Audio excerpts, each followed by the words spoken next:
Terdapat beberapa ayat dalam Al-Quran yang menjelaskan makanan dan minuman yang haram dikonsumsi oleh umat Islam. Di antaranya surat Al-Baqarah ayat 173 yang artinya, sesungguhnya Allah hanya mengharamkan atasmu bangkai, darah, daging babi, dan daging hewan yang disembelih dengan menyebut nama selain Allah. Tetapi barang siapa terpaksa, bukan karena menginginkannya dan tidak melampaui batas, maka tidak ada dosa baginya. Sungguh, Allah Maha Pengampun, Maha Penyayang. Selain itu, ada surat Al-Maidah ayat 90. Wahai orang-orang yang beriman, sesungguhnya minuman keras, berjudi, berkurban untuk berhala, dan mengundi nasib dengan anak panah adalah perbuatan keji dan termasuk perbuatan setan. Maka jauhilah agar kamu beruntung. Dari ayat-ayat tersebut, pada prinsipnya, makanan dan minuman disebut halal apabila terbebas dari unsur-unsur bangkai, darah, daging babi, binatang yang disembelih selain dengan menyebut nama Allah, dan khamar atau minuman keras. Untuk menguatkan syariat halal, di Indonesia ada payung hukum yang mengatur soal halal, yaitu Undang-Undang Nomor 33 Tahun 2014 tentang Jaminan Produk Halal. Assalamualaikum warahmatullahi wabarakatuh. Pemirsa yang berbahagia, pastinya nggak inginkan punya tubuh yang nggak sehat. Apalagi di masa pandemi ini, pastinya banyak banget orang yang ingin sehat dan mempunyai imun yang tinggi. Maka dari itu pemirsa harus banyak-banyak olahraga dan makan makanan yang bergizi. Tapi di sisi lain banyak banget remaja sekarang ini yang suka telat makan dan lalai makan. Mereka lebih sibuk dengan dunianya. Kalau mereka udah main gadget, udah main sama teman mereka, udah main sama pacarnya, apalagi mereka udah pokoknya mereka sudah lupa makan ya, pemirsa.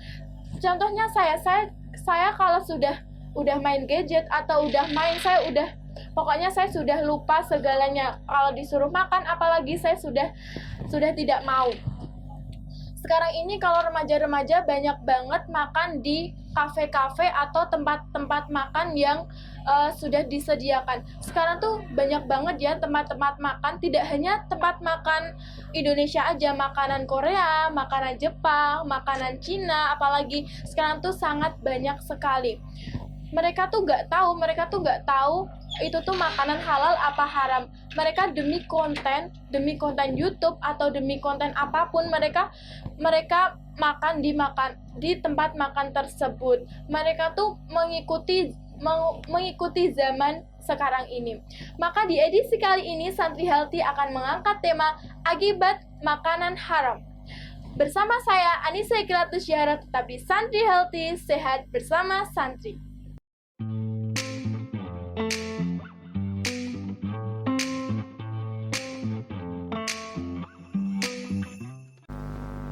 Selama 35 menit ke depan, saya akan menemani pemirsa di rumah tentunya dengan tayangan yang menghibur dan bermanfaat. Kali ini saya tidak sendiri ya pemirsa, kali ini saya ditemani oleh narasumber yang tentunya sangat tahu tentang bab makanan haram. Ini dia Bapak Cisnu Mawahib.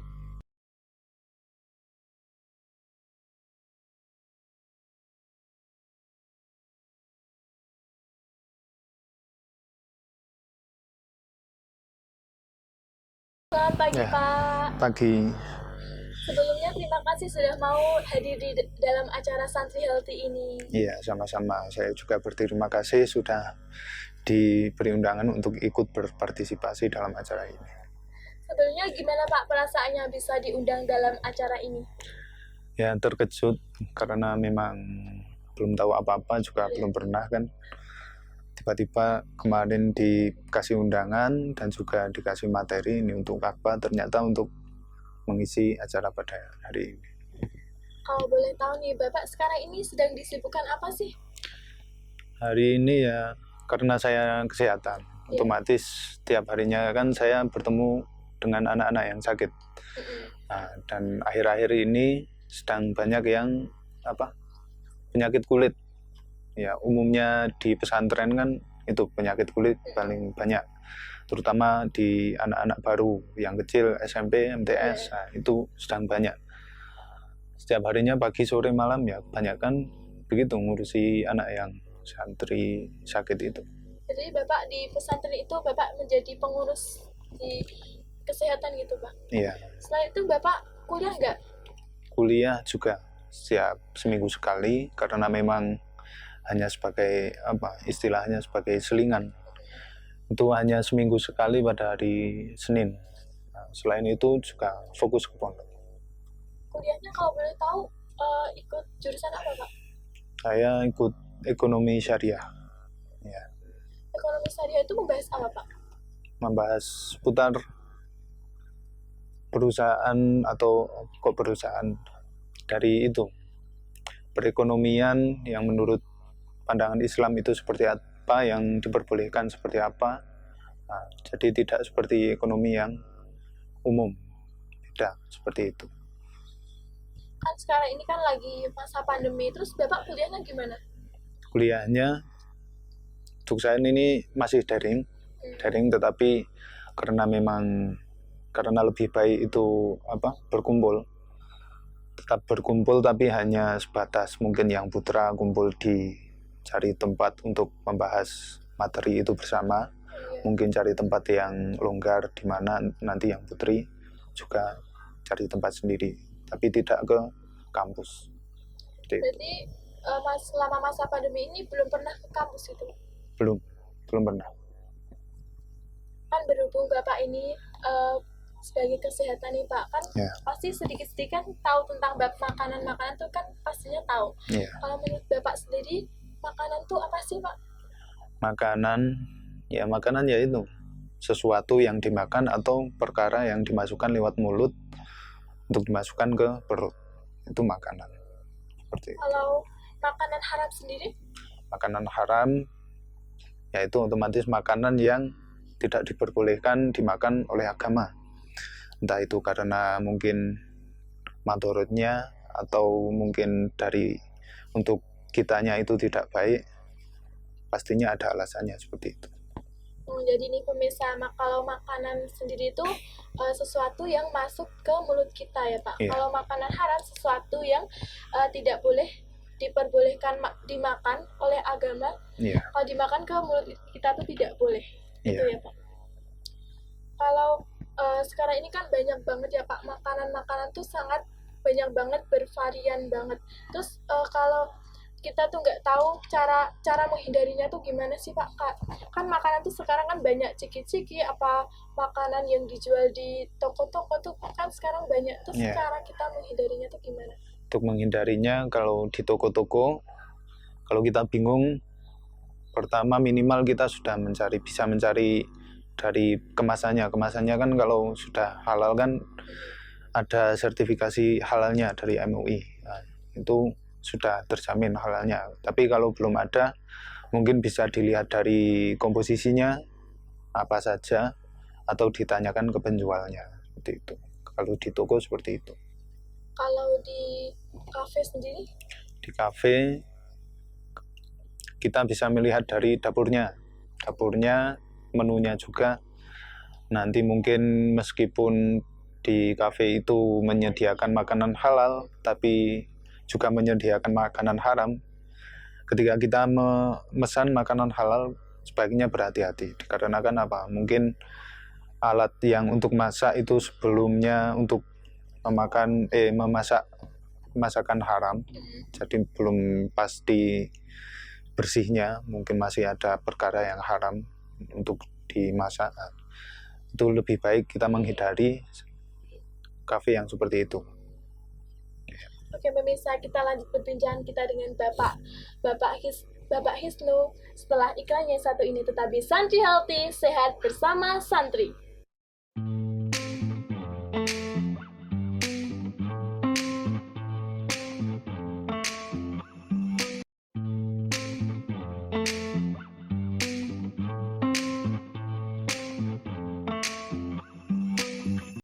Kembali lagi di Santri Healthy, sehat bersama santri.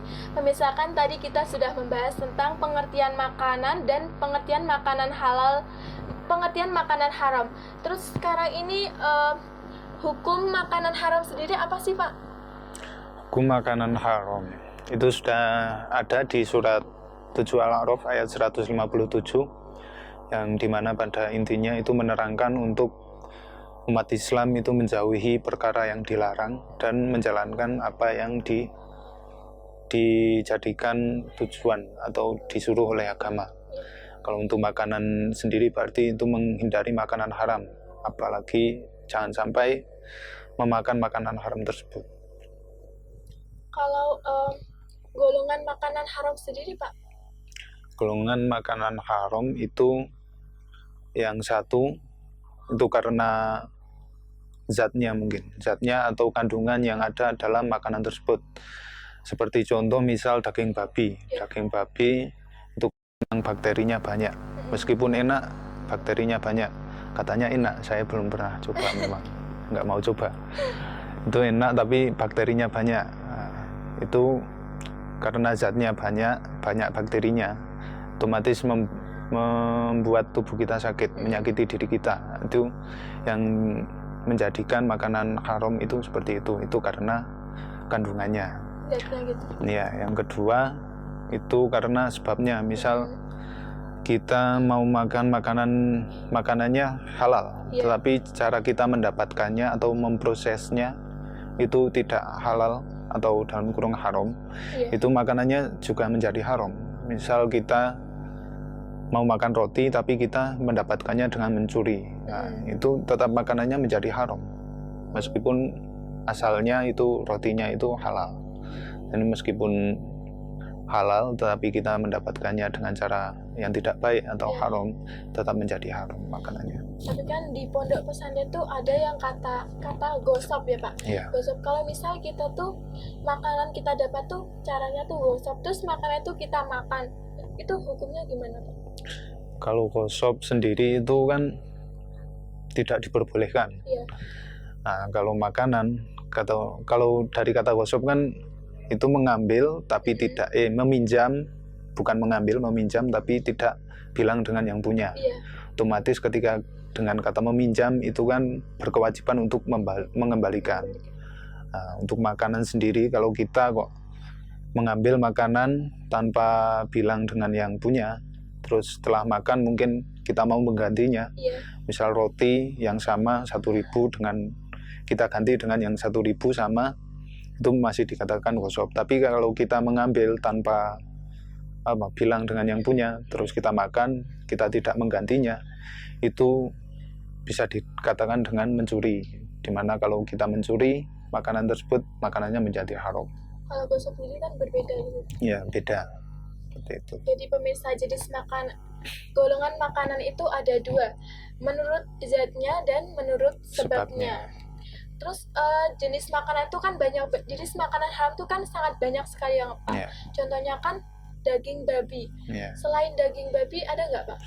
Ada, seperti darah kan ada itu yang menjual belikan darah untuk dimakan atau dikonsumsi, entah itu dibekukan atau dibuat masakan seperti apa, tapi itu diharamkan dikarenakan apa? Darah itu kalau dari kesehatan itu pusat berkembang bakteri itu di darah. Jadi bakteri paling cepat berkembang biak itu di darah. Nah, jadinya darah itu tidak baik untuk dikonsumsi dan juga haram dari agama seperti itu. Selain darah ada lagi dari bangkai. Bangkai itu kan hewan yang mati tanpa melalui penyembelihan. Bisa dikatakan memang mati murni. Nah, itu kan kalau mati murni kan diharamkan. Kenapa? Karena dari kesehatan sendiri, satu itu darahnya tidak keluar, tidak hilang. Dimana yang saya sudah katakan tadi, darah itu pusat bakterinya banyak, berkembang dengan cepat. Dan itu juga nanti semakin lama bangkai itu sudah umurnya semakin lama, itu kondisinya semakin buruk, bakterinya semakin banyak. Jangan sampai kita mengkonsumsinya. Meskipun mungkin itu kita ternak dengan misal ayam, terus mati ayamnya, Dan dari kita mungkin dalam arti kata itu mengeman-eman. Iya. Eman-eman. Nah, itu tetap tidak diperbolehkan karena mungkin itu dari satu itu kesehatannya itu tidak baik. Iya. Kalau ikan sendiri kan biasanya ikan tuh kalau mati tuh tetap halal apa haram, Pak? Kalau ikan atau hewan-hewan yang hidup di air itu berbeda hukumnya. Semua binatang yang hidup di air kecuali yang bertaring itu diperbolehkan bangkainya, diperbolehkan untuk dimakan. Itu pengecualian untuk yang hidup di air. Seperti itu. Kalau yang amfibi seperti apa? Misal kodok, meskipun bangkai, meskipun disembelih itu memang tidak boleh untuk hewan amfibi. Seperti buaya juga tidak boleh. Selain itu katanya alkohol itu juga haram ya, Pak? Ya, alkohol itu mengapa diharamkan? Karena satu, ketika kita mengkonsumsinya dalam artian meminumnya, itu merusak pikiran kita, kesehatan juga tidak baik. Nah, tapi kalau alkohol ketika mungkin digunakan untuk kesehatan, untuk mengobati luka, atau biasanya ada juga yang dicampur ke parfum itu diperbolehkan saja, boleh-boleh saja, seperti itu. Hanya yang tidak diperbolehkan kan karena itu diminum nanti menghilangkan akal sehat, seperti itu. Untuk mabuk biasanya kalau gitu ya, Pak? Ya, seperti itu. Selain itu ada lagi nggak, Pak? Ada lagi itu hewan bertaring atau bercakar. Misal seperti harimau atau anjing, kucing. Nah, itu karena bertaring dan juga bercakar, maka tidak diperbolehkan untuk dikonsumsi. Seperti itu, karena memang hewan seperti itu kan makanannya berarti kan kalau misal harimau itu kan makan daging, memangsa. Belum tentu yang dimangsa itu bersih. Misal mungkin makan tikus atau apa lainnya, di mana tikus sendiri itu tidak sehat, kotor. Nah, maka dari itu tidak diperbolehkan, tidak sehat, diharamkan. Seperti itu.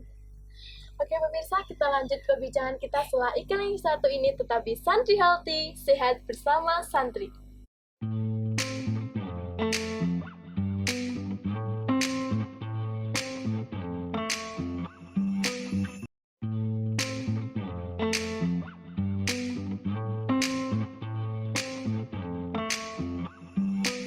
Pemirsa, kembali lagi di Santri Healthy, sehat bersama Santri. Kita lanjut perbincangan kita yang sempat terjeda tadi ya pemirsa. Tadi kan kita sudah membahas jenis-jenis makanan haram. Tadi kan ada babi, ada darah, ada bangkai, ada alkohol, dan ada hewan bertaring ya Pak. Terus akibat mengkonsumsi makanan haram sendiri apa sih Pak? Kalau mengkonsumsi makanan haram dari agama, itu menurut agama sudah diajarkan itu satu, doanya sulit terkabul. Orang yang mengkonsumsi makanan haram itu sulit terkabul. Kedua, itu merusak hati, pikiran, dan juga akal sehat, itu menjadi rusak.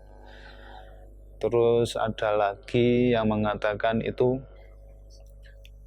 amal ibadahnya tidak akan diterima selama 40 hari. Dan masih banyak lagi, seperti dari kesehatan sendiri itu juga dampaknya besar sekali. Bisa dilihat sendiri mungkin dari entah itu alkohol, daging babi, atau yang lainnya, atau narkoba, itu efek dari keburukan kesehatannya itu sangat terlihat sekali. Dan ada lagi mungkin dari selain dari kesehatan, juga merugikan diri sendiri, dan juga nanti menyangkutnya ke entah itu ke keluarga terdekat, ke teman, dan lain-lainnya seperti itu. Jadi kalau mabuk gitu ya Pak, mabuk kan tidak hanya merugikan diri sendiri, merugikan orang lain juga. Iya, otomatis. Kalau maksudnya kan tadi iri apa tadi Pak? Gimana?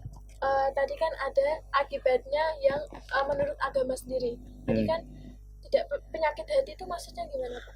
Penyakit hati dalam artian hatinya itu menjadi gelap. Dalam artian mungkin tidak mau menerima, misal contoh kecil, tidak mau menerima saran dari orang lain atau kritikan orang lain, karena memang kritikan saran itu penting untuk kita. Tapi ketika orang makan makanan haram, otomatis mungkin dia akan sulit untuk menerima saran dari orang lain. Kalau orang Jawa ini dikandani angel, seperti itu. Jadi hatinya jadi keras gitu. Iya, jadi keras. Terus nih pemirsa, akibat mengkonsumsi itu banyak sekali, mulai dari agama sendiri sampai dari kesehatan. Terus cara menghindari makanan haram tuh gimana, Pak? Cara menghindari makanan haram. Tadi kan udah ada ya, Pak. Ya, di segmen yang tadi kan sudah dijelaskan. Mungkin kalau di toko kita bisa melihat ke sertifikasi halalnya. Kalau di restoran, kita datang ke restoran langsung bisa melihat kondisi tempatnya seperti apa. Kalau mungkin tambahan lagi, ketika zaman sekarang kan banyak yang online, apalagi ketika pandemi seperti ini, yang tidak boleh keluar, otomatis mungkin mau makan hanya bisa lewat online. Nah, ketika lewat online kan kita hanya bisa melihat ke akun penjualnya, hanya melihat mungkin foto atau video yang disediakan oleh akun tersebut. Nah, dalam artian mungkin belum tentu akun tersebut halal. Mungkin sudah tersertifikasi halal, tapi entah itu asli atau tidak, kan itu juga meragukan. Jadi ketika konteksnya seperti itu, lebih diperhatikan lagi, hati-hati lagi. Atau mungkin kita bisa menanyakan terlebih dahulu ke penjualnya, benar-benar halal atau tidak. Seperti itu. Sekarang ini Pak, kan banyak banget orang yang demi konten mereka tuh rela makan makanan haram demi menambah viewers atau menambah apa itu. Terus caranya biar menghindari tersebut tuh gimana, Pak? Kalau demi konten kan otomatis mungkin karena ingin tenarnya atau mungkin untuk keperluan uangnya mungkin bisa jadi kan. Nah, meskipun seperti itu, dengan alasan seperti apapun, itu hukumnya masih sama. Demi konten atau demi mendapatkan uang banyak, sama saja, tidak diperbolehkan. Kecuali mungkin ketika untuk pengobatan. Pengobatan itu pun ketika untuk pengobatan menggunakan makanan haram, itu tetap diutamakan dengan obat yang halal dulu. Nah, barang haram itu hanya untuk keperluan mendesak saja. Mungkin memang sudah dicari ke sana kemari tidak ada obat yang halal. Adanya ya itu mungkin ya dalam artian mungkin daging ini bisa menyembuhkan penyakit ini. Nah, mungkin meskipun itu haram, mungkin kalau memang sudah dicari dan tidak ketemu, nah bisa digunakan. Tetapi kok sebelum itu kok sudah langsung merujuk ke apa? Makanan haram, itu obatnya tetap termasuk haram. Belum diperbolehkan. Itu tetap kalau kita mau menambah viewers, itu tetap haram. Tetap haram hukumnya. Mungkin kita bisa senang-senang saja, view-nya banyak, uangnya banyak, tapi kita menanggung dosanya besok. Iya, coba. Iya. Terus kan kalau pengalaman saya sendiri Pak, dulu saya tuh susah makan. Kalau mau makan tuh sulit gitu loh, mau disuruh makan tuh susah, nggak nafsu. Terus saya disuruh makan itu kodok. Nah, terus gimana Pak? Hukumnya tuh gimana? Sebelum itu harus ditelusuri dulu, mungkin nggak nafsu makannya karena apa. Nah, mungkin bisa periksa dulu ke dokter, saran dokter bagaimana. Nanti kalau dari dokter sudah memberi obat ini diminum untuk meningkatkan mungkin nafsu makan. Tapi setelah berbagai usaha dicari tidak ketemu, nanti mungkin dampak negatifnya ke kita sangat besar, mungkin kita menjadi sangat kurus atau jadi sakit lemah bagaimana, mungkin bisa memakai itu. Tapi dengan itu konteksnya harus ada urutannya dulu, tidak langsung merujuk ke makanan haram tersebut. Seperti itu. Oke pemirsa, kita lanjut perbincangan kita setelah iklan yang satu ini. Tetap di Santri Healthy, sehat bersama Santri.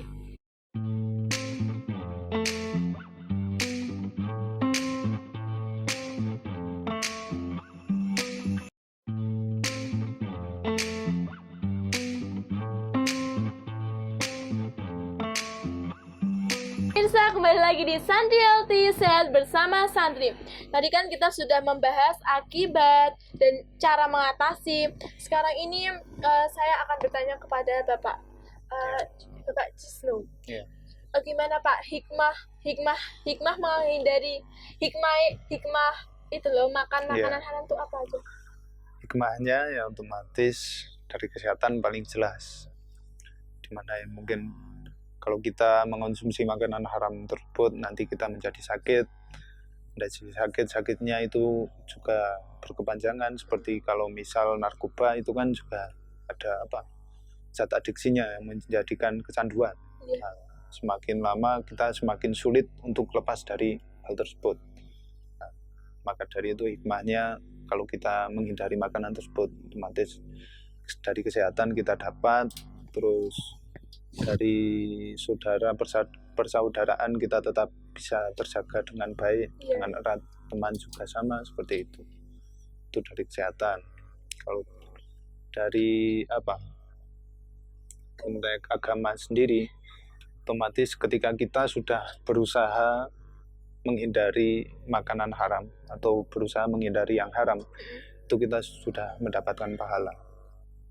Meskipun dengan niat seperti apa dan kita sudah berusaha untuk menghindari makanan tersebut atau barang tersebut yang haram, otomatis kita sudah mendapatkan pahala.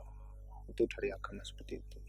Pemirsa, hikmah kita menghindari makanan haram tuh sangat banyak sekali, mulai dari hikmah kita mendapat pahala, terus dari kesehatan kita dapat lebih sehat ya Pak, lebih sehat, terus dari persaudaraan sendiri kita lebih erat dengan saudara-saudara kita ya Pak. Oke pemirsa, kita lanjut di acara Asri Medikal.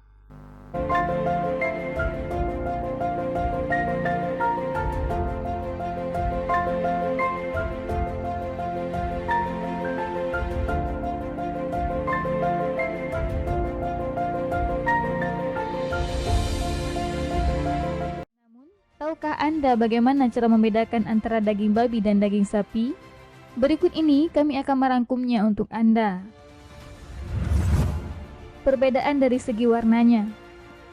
Cara membedakan daging sapi dan babi yang pertama adalah memperhatikan warnanya. Daging sapi memiliki warna merah tua, sedangkan daging babi memiliki warna yang lebih pucat jika dibandingkan dengan daging babi. Warna daging babi mendekati warna daging ayam, yaitu berwarna merah pucat. Sedangkan daging celeng memiliki warna daging merah muda. Dari segi serat dagingnya. Untuk lebih memastikannya lagi, Anda juga bisa membedakan daging sapi dan babi berdasarkan seratnya. Daging sapi memiliki serat terlihat padat dan garis seratnya terlihat jelas. Ini berbeda dari daging babi yang sifat seratnya terlihat pudar dan sangat renggang. Perbedaan ini menjadi lebih jelas ketika kedua daging tersebut direnggangkan bersama. Perbedaan dari segi lemaknya. Perbedaan lemak hadir pada tingkat elastisitasnya. Daging babi memiliki tekstur lemak yang lebih elastis dan tipis, sedangkan lemak sapi lebih kaku, keras, dan berbentuk serta terlihat tebal. Selain itu, lemak dalam daging babi sangat basah dan sulit dihilangkan dari daging. Sementara daging babi, lemaknya sedikit kering dan terlihat berserat. Tetapi, Anda juga harus hati-hati karena di bagian-bagian tertentu seperti ginjal, penampilan lemak babi hampir mirip dengan lemak sapi. Perbedaan dari segi bau atau aromanya. Babi memiliki aroma yang amis, dan apabila Anda pernah mencium aromanya beberapa kali, Anda akan lebih mudah mengenalinya. Sedangkan aroma daging sapi berbau khas daging sapi seperti yang Anda cium saat Anda hendak mengolahnya. Bau ini merupakan senjata paling ampuh untuk membedakan antara daging sapi dan babi. Berbeda dengan warna yang bisa disamarkan dan dicampur, aroma kedua daging ini masih bisa dibedakan. Sayangnya, kemampuan untuk membedakan melalui aroma ini membutuhkan latihan berulang kali, karena perbedaannya tidak terlalu signifikan. Dari segi teksturnya. Dari segi tekstur, daging sapi dan daging celeng juga sangat mirip. Namun, daging celeng memiliki serat yang lebih besar. Daging sapi memiliki tekstur yang kaku dan padat, sehingga sulit untuk direnggangkan.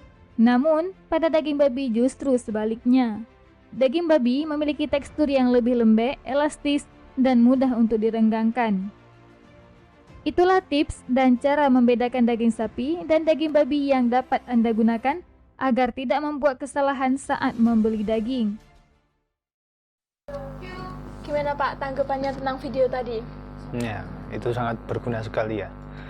Terutama ketika mungkin kita akan membeli daging, nah, kita bisa menelusuri dengan video tadi.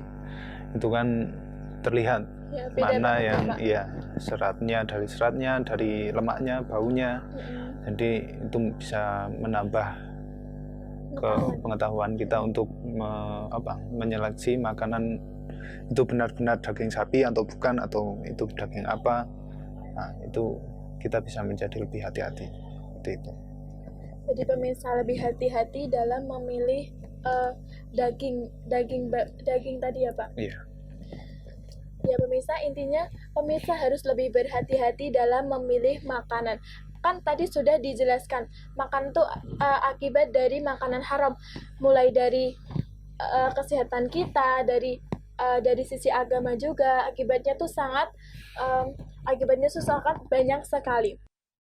Terima kasih kepada Bapak Cisnu sudah menemani saya selama 30 menit ini. Iya, sama-sama. Saya Anissa Ikyatu Syahra pamit undur diri. Tetap saksikan Santri Healthy, sehat bersama santri.